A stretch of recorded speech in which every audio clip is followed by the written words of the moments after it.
Unacademy. Let's crack it.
Hey guys, welcome to Unacademy. बच्चों की बहुत क्वेरी रहती है कि किस तरह का एक टाइम टेबल होना चाहिए, किस तरह से हमको स्टडी करनी चाहिए फॉर दिस नेक्स्ट 5 मंथ। आज 24th हो गई है, अब अप्रोक्सीमेट 5 मंथ 2 और 3 डेज बचे। 27 नवंबर को आपका एग्जाम है और मैं जो आपको आज स्ट्रेटेजी बताऊंगा, this is applicable for your this CAT as well as other exam. CAT के अलावा भी बहुत सारे एग्जाम है जो आपको देने हैं। कैट के बाद नेक्स्ट एग्जाम IIFT, बहुत बढ़िया कॉलेज है। Then we have SNAP, then we have JET, Maharashtra CET, CMAT है, बहुत सारे एग्जाम्स हैं जो आपको देने हैं उसके बाद। तो इट इज वेरी इंपॉर्टेंट कि आपको अभी से प्रिपरेशन लेवल अपना अच्छा रखना है। क्या क्या करना चाहिए, वर्किंग है तो क्या करना चाहिए, नॉन वर्किंग है तो क्या करना चाहिए, मैथ्स को कैसे इंप्रूव करना है, LRDI कैसे इंप्रूव करना है, और VARC में क्या क्या करना है, मॉक टेस्ट कैसे देना है। और उसके बाद मॉक टेस्ट के बाद जब आप कैट का एग्जाम दोगे या कोई भी एग्जाम दोगे तो फाइनल कॉल आना और कॉल कन्वर्ट होना बहुत बड़ा गैप होता है। मैंने नोटिस किया है, कई इतने सालों से पढ़ा पढ़ के मैंने एक बात देखी है कि बहुत से बच्चे कैट में तो अच्छा स्कोर कर लाते हैं, 99 99.5 ले आते हैं, but they finally do not able to convert that call. जैसे 99 प्लस आपका आ गया, आपका उधर बैकग्राउंड एकेडमी भी अच्छा है, आपको अच्छे IIM से कॉल आ गई, लेकिन फिर भी वो कॉल कन्वर्ट नहीं कर पाए। और कुछ बच्चे ऐसे होते हैं जिनका 98 97 98.5 होता है, still they manage to get good IIMs। तो यहां पर हम ये सीखेंगे कि अभी से हम क्या करें, हमारी क्या स्ट्रेटेजी होनी चाहिए कि हमारा एक तो कैट भी क्लियर हो जाए, अच्छा परसेंटाइल भी आ जाए, और साथ ही साथ हम इंटरव्यू में जो GD होता है या PI होता है या वैट होता है, वो सारे सेशन भी हम, वो सारे हर्डल भी हम इजिली क्रैक कर लें। तो ये सेशन बहुत इंपॉर्टेंट होने जा रहा है उन सभी के लिए जो कैट की प्रिपरेशन पर फोकस कर रहे हैं। ठीक है, जो उस कैट की प्रिपरेशन पे फोकस कर रहे हैं। Okay, good morning Sonu, hello Madhurima, yes you are working. ठीक है, तो सभी के लिए होगा कुछ ना कुछ, इस क्लास में सभी के लिए कुछ ना कुछ होगा। एक चीज ध्यान रखना आप लोग, मेरे सबसे बड़ी बात तो है कि प्रिपरेशन तो करनी पड़ेगी। तो मेरे कुछ बैचेस हैं 23 के लिए। मेरा एक बैच है मेंसुरेशन का, ज्योमेट्री का ये बैच है। नंबर सिस्टम का this is also for 23 and this is for CAT 2024। ठीक है, ये सारे बैचेस आप ज्वाइन कर सकते हो। आगे बढ़ते हैं एक और आज के मेन कंसेप्ट पर कि भाई टाइम टेबल क्या होना चाहिए। देखो, मैं इस पूरे वीडियो को 5 पार्ट में बनाऊंगा, 5 पार्ट में कर रहा हूं, मतलब आज ही की मैं 5 पार्ट कवर करूंगा। पहली बात तो हम सिलेबस समझ लें कि कैट के लिए सिलेबस क्या है। क्वांट में देयर आर 5 मॉड्यूल। एक अर्थमेटिक होता है, एक एल्जेब्रा है, फिर मेंसुरेशन ज्योमेट्री, फिर मॉडर्न मैथ्स, और फिर नंबर सिस्टम। ठीक है, आपको इनमें से कोई 3 सॉलिड ढंग से कर लेने हैं। तो देखो, मैंने आपको बताया कि आपके पास पहला जो है क्वांट में पहला मॉड्यूल है अर्थमेटिक। ठीक है, दूसरा मॉड्यूल आपका आता है अलजेब्रा, थर्ड मॉड्यूल आता है आपका mensuration plus geometry, fourth module आपका आता है number system, and fifth module आता है आपका मॉडर्न मैथ्स। ठीक है, अब इसमें से आपको क्या क्या करना है अगर आपकी मैथ्स वीक है, क्योंकि मुझे लगता है ना कि बहुत से बच्चों की मैथ्स ज्यादा वीक होती है कंपैरेटिवली VARC। तो जिनकी मैथ्स वीक है, नॉन मैथ्स बैकग्राउंड के लिए आपको अर्थमेटिक तो कवर करना ही करना है। 10 से 11 क्वेश्चन अर्थमेटिक से आएंगे। This is the number of question from arithmetic out of 22। Algebra से 5 to 6 क्वेश्चन अलजेब्रा से आएंगे, मेंसुरेशन ज्योमेट्री से 4 to 5 क्वेश्चन, नंबर सिस्टम से 1 से 2 क्वेश्चन और इधर 2 से 3 क्वेश्चन। अब आपको समझना क्या है, देखो मैंने जानबूझ के 3 अलग लिखे, ये आपके लिए दोनों मस्ट हैं। These 2 chapter are must solve, must practice. तो ये तो 2 चैप्टर आपको करने और इसके अलावा इनमें से या तो आप मेंसुरेशन ज्योमेट्री कर लो, अगर ये आपको टफ लगता हो ज्योमेट्री तो आप नंबर सिस्टम मॉडर्न मैथ्स कर लो, तो वेटेज सेम हो जाएगा। ठीक है, वेटेज सेम हो जाएगा क्योंकि मेंसुरेशन ज्योमेट्री में आपको कम से कम 1.5 महीना लगने वाला है, इधर मॉडर्न मैथ्स में 20 डेज, इधर 20 डेज, तो 40 डेज में आपका ये भी हो जाएगा। इधर भी आपके 3 से 5 क्वेश्चन में, इधर 4 से 5। तो ये पूरा आपको टारगेट रखना है। अर्थमेटिक में कम से कम आपको 2 महीने लगने वाले हैं और 1.5 मंथ लगने वाला है इसमें, और 40 डेज, तो मतलब ऑलमोस्ट 4 महीने का सिलेबस है। अब आप बोलोगे कि यार 5 महीने बचे हैं और मैं 4 महीने में, 4.5 महीने में आपका सिलेबस कवर कर रहा है, ऐसा नहीं है। 2 महीने मतलब आज हमारा 24 जून हो गया, अगस्त एंड तक आपका अर्थमेटिक कवर हो जाएगा।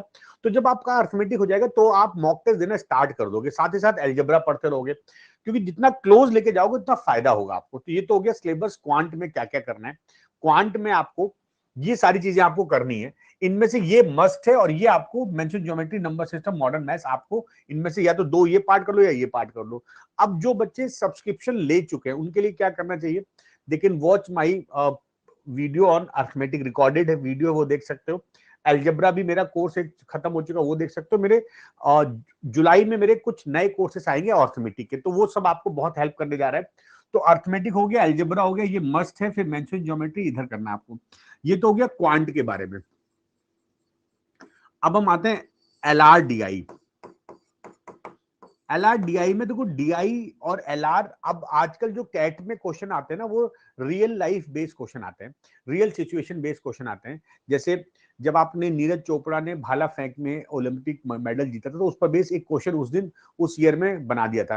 तो मतलब रियल लाइफ पर बेस बहुत क्वेश्चन आते हैं, केसलेट बहुत बनती है। तो इसका कोई सेट पैटर्न नहीं है, राइट, इसका कोई सेट पैटर्न नहीं है। आपको करना ये चाहिए, देखो जो मैंने आपको बताया ना, क्वांट में ये सिलेबस है, तो क्वांट में फिक्स है कि भाई arithmetic, time and work, profit loss, आप बोल सकते हो कि यार ये होता है। लेकिन LRDI में there is no fix criteria, वो केसलेट बनता है, कंडीशनल क्वेश्चंस होते हैं। फिर भी अगर हम लिखना चाहें तो DI में हम लिख सकते हैं कि DI में आपका बार ग्राफ, फिर टेबल ग्राफ, फिर पाई चार्ट, लाइन ग्राफ, ठीक है, ग्रिड, ये कुछ चैप्टर होते हैं। और लॉजिकल रीजनिंग में सीटिंग अरेंजमेंट होता है, ठीक है। जैसे ये बहुत आता है सीटिंग अरेंजमेंट की, कोई कहाँ बैठेगा, अरेंजमेंट बहुत चीजें आती है इसमें। फिर आपका वेन डायग्राम बेस्ड क्वेश्चंस होते हैं, वेन डायग्राम बेस्ड क्वेश्चन होते हैं।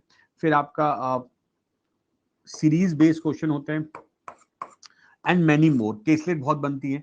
तो ये तो हो गया आपके पास LRDI में। ऐसा कोई डिफाइंड सिलेबस नहीं है। फायदा कैसे होगा आपको LRDI में, तो आपको यहां पर LRDI करने के लिए आपको अब 2 सेट पर डे करने हैं, 2 सेट पर डे करना ही करना है। 2 सेट अगर आप सीरियस खुद से करोगे तो आपको 1 आवर मिनिमम लगना ही लगना है। एक सेट में कम से कम शुरुआत में आधा घंटा 20 मिनट लगेगा। आपको यहां पर थोड़ा पेशेंस रखना पड़ेगा। पढ़ाई जब करते हैं ना, when you are improving yourself, तो टाइम टेकन प्रोसेस होता है। ऐसा नहीं है कि आपने गाना सुना, 2 बार सुना, आपको गाना आ गया। यहां पर ये जब आप 1-1 घंटे पर डे दोगे, 2 सेट पर डे करोगे, जब 30 दिन, 40 दिन, 50 दिन ऐसा कर लोगे, तो आपको थोड़ा कॉन्फिडेंस आएगा। ऐसा नहीं है कि आप आज बैठे, जैसे बच्चे लोग डर जाते हैं, बड़ा सा क्वेश्चन देखा डर गए, इतनी बड़ी लैंग्वेज पढ़नी पड़ेगी, फिर क्वेश्चन करने पड़ेंगे, तो डर लगता है। लेकिन आपको ये करना ही पड़ेगा, आपको पर डे 2 सेट अच्छे सेट करने पड़ेंगे। अभी मैं आपको बताऊंगा कि कैसे हम वीडियो कोर्स से इनकी हेल्प ले सकते हैं, वीडियो कोर्स से हम कैसे हेल्प ले सकते हैं। अच्छा, उसके बाद आता है थर्ड पार्ट, आता है VARC। अब VARC में बहुत वेरिड, आपका वेरी करता है चीजें। आरसी जो होती है ना, कैट में जो आरसी आती है, 4 पैसेज होते हैं, मतलब 16 क्वेश्चन आपके आरसी के आते हैं। मतलब जो VA में वेटेज है वो आरसी का बहुत ज्यादा है। मतलब आपको अपनी रीडिंग स्किल्स इंप्रूव करनी पड़ेगी, आपको अपनी रीडिंग स्किल्स इंप्रूव करनी पड़ेगी। और वर्बल अवेयरनेस, VARC है ना, verbal ability, sorry, verbal ability में जो क्वेश्चंस आते हैं उसमें जैसे जम्बल्ड हो गए, पैराग्राफ कंप्लीशन हो गए, फिल इन द ब्लैंक्स हो गए, ये सब क्वेश्चन आते हैं। तो वर्बल के 8 क्वेश्चंस होते हैं। तो अब आपको अगर इंप्रूव करना है तो ये आपका पूरा सिलेबस है।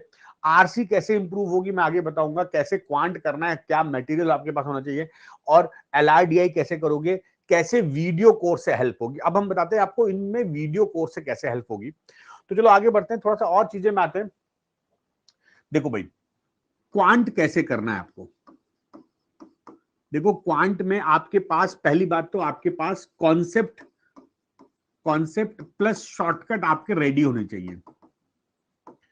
कॉन्सेप्ट प्लस शॉर्टकट आपके रेडी होने चाहिए। कॉन्सेप्ट बिल्ड करो किसी चीज के लिए कि क्या कॉन्सेप्ट होता है क्वांट में, क्या क्या कॉन्सेप्ट है। माना आप अलजेब्रा में क्वाड्रेटिक इक्वेशन पढ़ रहे हो, क्या कॉन्सेप्ट है, मतलब आपको कॉन्सेप्ट समझने के लिए कम से कम 1 से 2 घंटे क्लास देखनी पड़ेगी। वीडियो देख लिया आपने, फिर जो आप जिस भी टीचर से आप पढ़ते हो, जैसे मेरी क्लास है तो मुझसे आप शीट मिलेगी, आपको शीट को सॉल्व करना है। तो कॉन्सेप्ट और शॉर्टकट प्लस प्रैक्टिस, क्वांट में आपको इतना करना पड़ेगा। अब आपको क्वांट के लिए पर डे आज से 3 आवर्स आपको सेपरेट करने हैं। मैं आपको थोड़ा बता दूंगा अभी आइडिया कैसे कर सकते हो आप, कैसे आप टाइम टेबल सेट कर सकते हो। तो concept plus shortcut plus practice, याद रखना।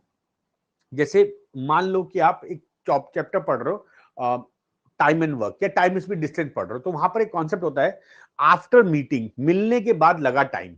अब उसका एक फॉर्मूला आपने पढ़ा है, रूट S1 अपॉन S2 बराबर रूट T2 अपॉन T1।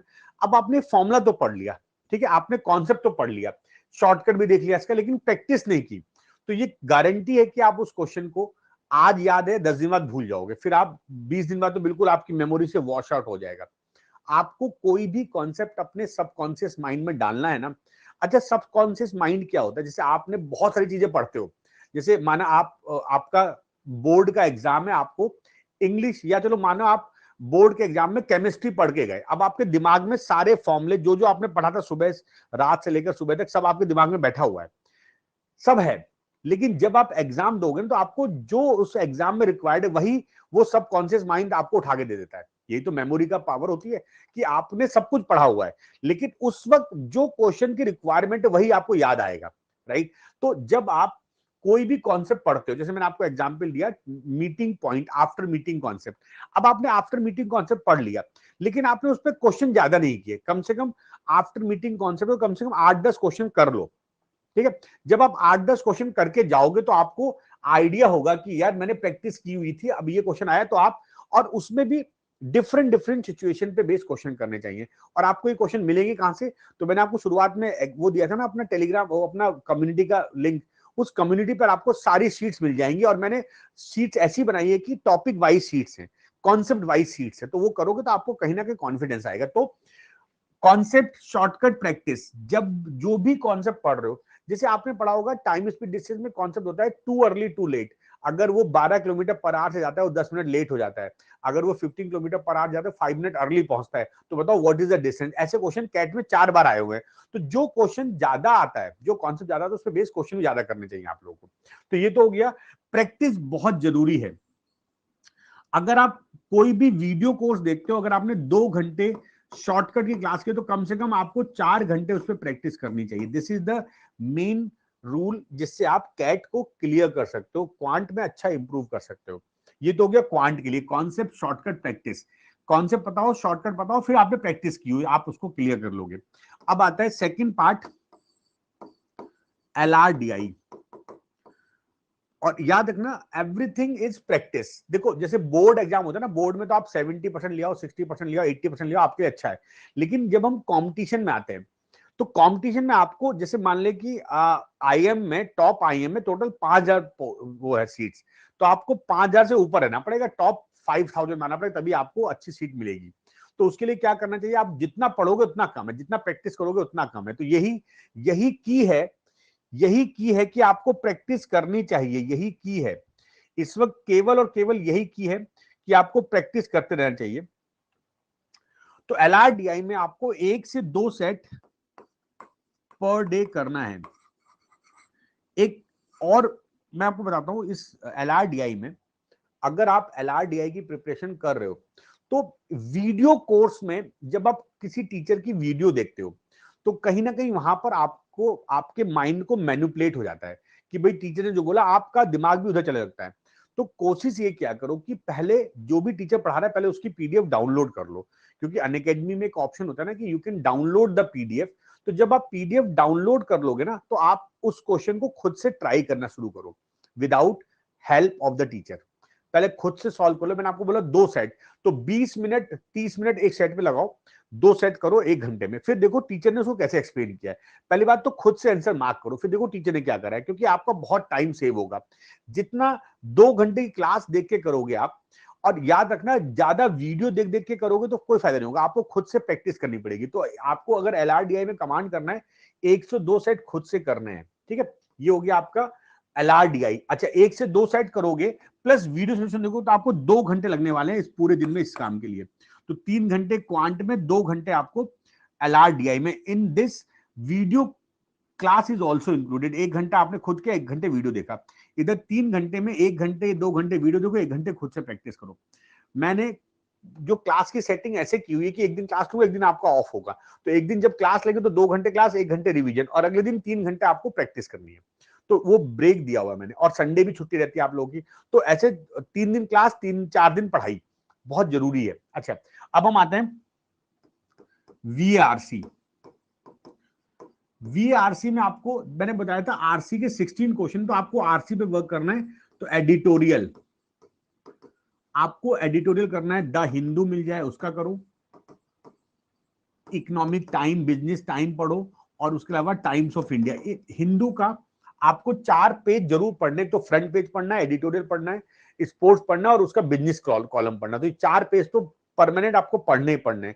तो ऐसा करने में आपको per day half an hour, half hour या 1 आवर, अगर आपकी इंग्लिश बहुत वीक है तो 1 आवर लगेगा। जब भी आप न्यूज़पेपर पढ़ते हो तो आपके साथ में एक डायरी होनी चाहिए जिसमें आप वर्ड लिखोगे। वर्ड लिखने से भी आपकी इंग्लिश इंप्रूव होगी, तो ये आपको करना ही करना है। अच्छा मधुरिमा, तुम्हारा पॉइंट मैं समझ गया, मैं तुम्हारे क्वेश्चन का आंसर दूंगा। तो यहां पर आपको समझना है कि डेली आपको हाफ एन आवर या 1 आवर तक इंग्लिश का न्यूज़पेपर पढ़ना है। अब उस न्यूज़पेपर में आपको वर्ड मीनिंग लिखने हैं, वर्ड लिखना है, जो आपको नहीं समझा उसका मीनिंग लिखो। और दूसरी बात एक कॉपी बनाओ जिसमें कि आपको इंपॉर्टेंट न्यूज लिखनी है, इंपॉर्टेंट न्यूज लिखनी है, और उसमें अपने व्यूज लिखने हैं। ये बहुत इंपॉर्टेंट है। इंपॉर्टेंट न्यूज लिखना क्यों जरूरी है?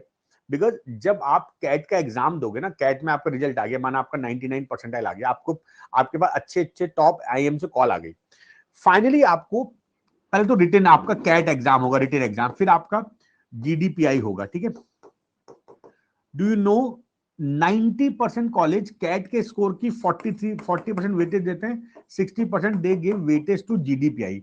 आपकी मैथ्स, एलआरडीआई, वीआरसी कितनी भी अच्छी हो, जब तक आप ग्रुप डिस्कशन में अच्छा परफॉर्म नहीं करोगे, जब तक आप पर्सनल इंटरव्यू में अच्छा परफॉर्म नहीं करोगे, आपके कन्वर्जन के चांस बहुत कम है। और ये ग्रुप डिस्कशन और पर्सनल इंटरव्यू कैसे इंप्रूव होगा? When you right important news, daily basis पे इंपॉर्टेंट न्यूज लिखो, ठीक है। और इंपॉर्टेंट न्यूज लिखने का फायदा आपको आईएफटी एग्जाम में मिलेगा, क्योंकि वहां पर जीए, जनरल अवेयरनेस आती है। आपका इसका फायदा जी उसमें मिलेगा, महाराष्ट्र सीटी मिलेगा, टिसनेट में मिलेगा, क्योंकि कैट के अलावा बाकी 90% एग्जाम्स में जीएस आती है, जनरल अवेयरनेस आती है, तो वो भी आपको साथ साथ इंप्रूव करनी है।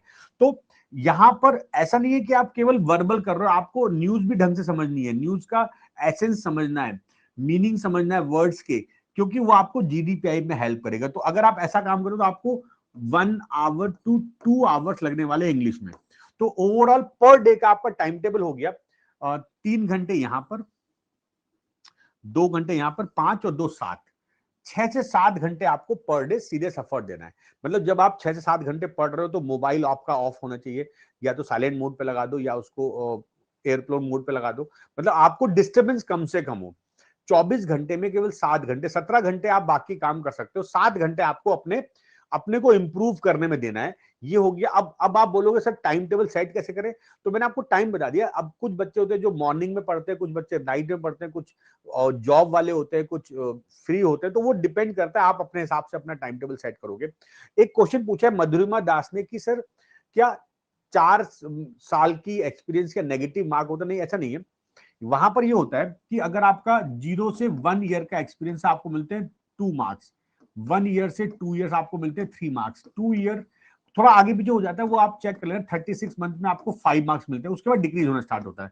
36 मंथ टू 48 मंथ आपको मिलेंगे 3 मार्क्स, और 48 टू 60 आपको मिलेगा 2 मार्क्स, 60 अबव पे 0 मार्क्स। नेगेटिव नहीं होता है, आपको एक्स्ट्रा मार्क्स मिलते हैं डीडीपीआई में for final call conversion. Good afternoon Anmol, ठीक है। ऐसा नहीं है, नेगेटिव नहीं होता है, आपको मार्क्स मिलते हैं फाइनली जीडीपीआई, क्योंकि जब जब फाइनल कॉल कन्वर्ट होता है तो वो कई सारे फैक्टर लेते हैं। कैट का 40%, जीडीपीआई का शायद 60% लेते हैं, कैट का 30% ले लिया, फिर 5% आपका एकेडमिक हो गया, 5% आपका ये हो गया वर्क एक्सपीरियंस, 3% जेंडर डाइवर्सिटी हो गया, 2% आपका नॉन मैथ्स मैथ्स बैकग्राउंड, ये सब भी देखा जाए तो बहुत सारे क्राइटेरिया होता है। लेकिन हाँ, नेगेटिव नहीं होता, पॉइंट मिलेंगे अगर आपका 3 इयर्स बेस्ट टाइम होता है, उससे ज्यादा करने पर आपको कैट में उसका इफेक्ट नहीं आता, नेगेटिव नहीं होता, उसका इफेक्ट कम आएगा, ठीक है। अनमोल, सेट सॉल्व नहीं हो पाते, कितने सेट तुमने सॉल्व किए?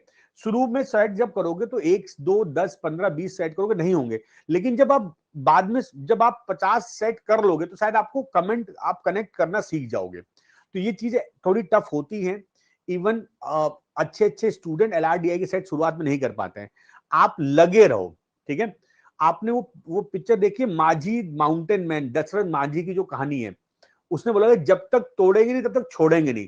तो जब तक आपके सेट लगने शुरू ना हो तब तक छोड़ना मत।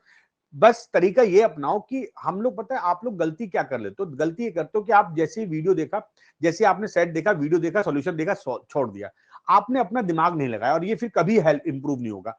आप शुरुआत में, आप मेरा बात मानो, 15 दिन की गारंटी दे रहा हूं, 15 दिन पर डे 2 सेट करो, खुद से आधा आधा घंटा पर सेट लगाओ, 1 घंटा सेट दोनों करो, फिर वीडियो सोल्यूशन देखो, देखना आप में बहुत इंप्रूवमेंट आएगा। मैं गारंटी दे रहा हूं, 15 दिन आप इस तरह से कर लोगे, आपको बहुत हेल्प होने वाली। तो ये तो हो गया आपके पास क्वांट एलआरडीआई वीआरसी का कैसे करना है हम लोगों को। यस, कोई क्वेरी आप लोगों को? नहीं नहीं, अनमोल अनमोल, एक बार चलो आपने वीडियो देख ली, आप इसको करो, एक दिन आपने वीडियो देख ली, और 15 दिन का मैं टारगेट है, 7 दिन में आपने 14 सेट के, अब 8वें दिन पहले दिन वाले सेट दोबारा करो। ये शुरुआत के 15 दिन हर्डल है, अगर ये क्रॉस करोगे तो फिर सब आसान है लाइफ। मैंने आपको एक एग्जाम्पल दिया था कि जब कोई नया बंदा गाड़ी चलाना सीखता है, जैसे आपने कभी गाड़ी चलाना सीखी होगी, तो शुरुआत में आप बहुत कॉशियस होते हो, बहुत ढंग से देखते हो कि गियर कौन सा लगाना है, फर्स्ट के लिए ऊपर करके करना है, सेकंड नीचे करना है, थोड़ा सा हल्का सा, जब मुझे थर्ड गियर करना है थोड़ा बैक बीच में लाके, तो शुरू में आपको बहुत प्रॉब्लम होती है कि वो बीच में आया नहीं आया, न्यूट्रल हुआ नहीं हुआ। लेकिन जब आपको कमांड हो जाता है, फिर आप देखते हो जब शुरुआत करते हो क्लच कितना दबाना है, कब स्पीड दबानी, कब ब्रेक दबाना है, थोड़ा कॉन्शियस होते हो। लेकिन एक बार आपको कॉन्फिडेंस आ गया, फिर आप बहुत तेज चलते हो। तो एलआरडीआई भी ऐसे ही है, शुरू के 15-20 दिन बहुत डिफिकल्ट जाएंगे और लगेगा छोड़ दो यार, दुनिया में और भी बहुत काम है, हम अपनी पापा की दुकान में बैठ जाएंगे। लेकिन आपको उसको निकालना ही पड़ेगा, मेहनत करनी ही पड़ेगी, ठीक है। आपके लिए कोई कृष्ण थोड़ी आएगा कि आपको गीता ज्ञान देगा, हे पार्थ ये एलआरडीआई तेरे दुश्मन नहीं है, मेहनत कर। ये आपको खुद से सोचना पड़ेगा यार कि यार इसके बिना कुछ नहीं है। एलआरडीआई हर एग्जाम में आएगी। नाउ मैं आपको बता रहा हूं प्रैक्टिस करने के लिए। तो देखो, क्वांट में अब आपको 50 क्वेश्चन पर डे करने ही करने, अच्छे क्वेश्चन करने, अच्छी बुक से करने, ठीक है, अच्छी बुक से करने। उसके बाद एलआरडीआई में आपको 2 सेट पर डे निकालने ही निकालने, और वीएआरसी में आपको एडिटोरियल पढ़ना है, और उसके अलावा आपको फ्रंट पेज पढ़ना है। उसके अलावा मैंने आपको बताया था बिजनेस न्यूज पढ़नी है और स्पोर्ट्स पढ़ना है, ये 4 पेज पढ़ने। और प्लस अनअकैडमी में एक ऑप्शन होता है, आप अपना टेस्ट खुद भी डिफाइन कर सकते हो। तो पर डे कुछ वीए के क्वेश्चन ट्राई करो, पर डे 10 क्वेश्चन वीए के करना शुरू करो विद अनअकैडमी का जो ऑप्शन है ना। आपको शायद बहुत से बच्चों को पता नहीं है, अनअकैडमी में बहुत अच्छा ऑप्शन है। क्विज सेक्शन में जाओगे, आप अपने हिसाब से डिफिकल्टी लेवल के हिसाब से क्वेश्चन सेट कर सकते हो। ये क्या बताओ मुझे, आपको ये बात पता थी? You can set difficulty level by yourself. तो आप अनअकैडमी में जाके वीए के question 10 question per day solve करना स्टार्ट कर दो, देखो आप में बहुत चेंज आएगा। तो प्रैक्टिस बहुत जरूरी है। अच्छा, इसमें मैं आपको एक और बात बताता हूं, आप ना एक बुक बना लो, एक कॉपी बना लो मैथ्स की, एक मैथ्स की कॉपी बना लो, एक वीआरसी की और एक एलआरडीआई की। जो चीज आपको अच्छी लगती हो, जैसे हमको मैथ्स में कोई कॉन्सेप्ट बहुत अच्छा लगा कि यार ये कॉन्सेप्ट बड़ा शॉर्टकट है, वो नोट कर लो। कोई क्वेश्चन बहुत टफ लगा, वो नोट कर लो मैथ्स की कॉपी में। वीआरसी में कोई वर्ड आपको बहुत काम आया, कोई पैसेज आपको बहुत अच्छा लगा, कोई क्वेश्चन बहुत अच्छा लगा, वो कोई शॉर्टकट बहुत अच्छा समझ में आया, वो नोट कर दो। एलआरडीआई में कुछ ट्रिक्स काम की लगी आपको, कुछ शॉर्टकट बहुत यूजफुल लगे, तो वो नोट कर दो। ये डेली बेसिस पे करो, क्योंकि जब आप आखिरी में नवंबर में 15 दिन बचेगा तो आपको केवल यही सब पढ़ना है, क्योंकि आखिरी में रिवीजन नहीं कर पाओगे, अभी प्रैक्टिस कर पाओगे। तो प्रैक्टिस मस्ट है। प्रैक्टिस के बाद हर दिन, प्रैक्टिस के बाद एसेंस देखा करो कि आज मैंने जो 50 क्वेश्चन किए उसमें से कोई 5 क्वेश्चन आपको बहुत अच्छे लगे, उनको लिख लो विद सॉल्यूशन। वीआरसी में आपको कुछ वर्ड बहुत अच्छा मिले, कुछ फिल इन द ब्लैंक के शॉर्टकट बहुत अच्छे मिले, किसी पैसेज को सॉल्व करने की ट्रिक बहुत अच्छी मिली, उन सबको लिखते चले जाओ। एलआरडीआई में कुछ सेट, कुछ ट्रिक्स, कुछ कॉन्सेप्ट बहुत मजेदार थे, उनको लिख लो। ये चीज आपको एंड में बहुत मजा, बहुत काम आएगी, क्योंकि इसको बोलते हैं सीविंग करना, छानना। हमने बहुत सारे चीजों में से कुछ काम की चीज छान के रख ली जो हमें बाद में एग्जाम में काम आनी है। तो दिस इज वेरी इंपॉर्टेंट कि practice is very very important. ठीक है भाई, प्रैक्टिस बहुत जरूरी है एग्जाम से पहले, प्रैक्टिस बहुत जरूरी है एग्जाम के लिए। एग्जाम के समय भी आपको प्रैक्टिस करते रहना है, राइट? क्योंकि कैट में, कैट के बाद ऐसा नहीं कि कैट के बाद अभी पढ़ाई खत्म होगी, कैट के बाद आगे भी एग्जाम आपको देने चाहिए। Okay, mock test. अब आप सोचोगे मॉक टेस्ट कब से स्टार्ट करें? आप जुलाई एंड या अगस्त एंड से full fledged mock test start कर सकते हो। अगस्त एंड, क्योंकि हमारे पास अगस्त, सितंबर, अक्टूबर, नवंबर, अगर अभी आपका सिलेबस कवर नहीं हुआ है तो जुलाई अगस्त सिंसियर एफर्ट देके अपना सिलेबस एटलीस्ट अर्थमेटिक कवर कर लो। अगर अर्थमेटिक हो गया तो अलजेब्रा कर लो, मतलब कम से कम 2 मॉड्यूल कवर हो जाएं। फिर सितंबर, अक्टूबर, नवंबर, अगर मैं यहां पर सितंबर में 6 मॉक टेस्ट देता हूं, इधर मैं आपको देता हूं 10 मॉक टेस्ट, और इधर मैं आपको देता हूं 8 मॉक टेस्ट, तो 24 टू 25 मॉक्स यहां हो जाएंगे। इधर जुलाई में कम से कम 2 मॉक्स देना है आपको, और अगस्त में आपको कम से कम 4 मॉक्स देना, तो आपको कुल मिला के 30 मॉक्स हो गए। इट इज इंपॉर्टेंट कि मॉक देना इंपॉर्टेंट नहीं, मॉक का एनालिसिस बहुत इंपॉर्टेंट है। 2 घंटे मॉक दो, फिर देखो आपसे गलतियां कहां हो रही है। अगर आपने मान लेते हैं कि अलजेब्रा में आपने मैक्सिमम मिनिमम पढ़ लिया, ढंग से पढ़ लिया, सारे क्वेश्चंस कर लिए, फिर भी आप मैक्सिमम मिनिमम क्वेश्चन नहीं कर पाए, तो मतलब कहीं ना कहीं कमी है, उसको फिर से इंप्रूव करना है। तो एनालिसिस बहुत जरूरी है। तो प्रैक्टिस करने के साथ साथ मॉक टेस्ट भी देना है। और इसके अलावा आपको हमेशा ध्यान रखना है, जब भी आप क्वांट करते हो अपनी प्रोग्रेस देखते रहो। जैसे आपने माना मॉक दिया, जैसे कल एक मॉक है, कल का मॉक जो है उसको देना आप, उसमें 30 क्वेश्चन है, ठीक है? 30 question, 10 question from each part. Now अब इसका स्कोर मान लेते हैं आपने मैथ्स में 5 क्वेश्चन कर पाए, आपका 50% करेक्ट हो गया। अब देखो अगले मॉक में आपका कितना इंप्रूवमेंट हुआ। इंप्रूवमेंट बहुत जरूरी है, गलतियां कहां हो रही है, क्योंकि अगर अभी गलती हो तो एग्जाम में भी वो गलतियां होंगी। अगर आपका मॉक्स में परसेंटाइल 90 आ रहा है तो ऐसा थोड़ी कि आपका कैट में एकदम से 99 आ जाएगा, तो आपको अपने को इंप्रूव करना पड़ेगा। अगर आप 80 परसेंटाइल पे आ रहे हो तो मेहनत करो, तो you will go to 90 percentile. अब जो बंदा ही 60 परसेंट आ रहा है वो कैसे 99 उम्मीद कर सकता है? तो मॉक में आपको अगर गलती हो रही तो गलती को सुधारना है, अपने ग्राफ को बढ़ाना है। और याद रखना, mock is just a practice. Mock के रिजल्ट से डिमोटिवेट नहीं होना है। बहुत से बच्चे मॉक के स्कोर से डिमोटिवेट हो जाते हैं, वो भी ध्यान रखना कि डिमोटिवेट नहीं होना है। प्रैक्टिस करते रहना, इंप्रूव करते रहना, जो गलती। और जब भी आप सब्सक्रिप्शन लेते हो, there are 2 types of subscription, plus and iconic. You can use my code bharat_gupta to get maximum discount. फिर मिलेंगे with some more interesting videos. Till then, all the best. Unacademy. Let's crack it.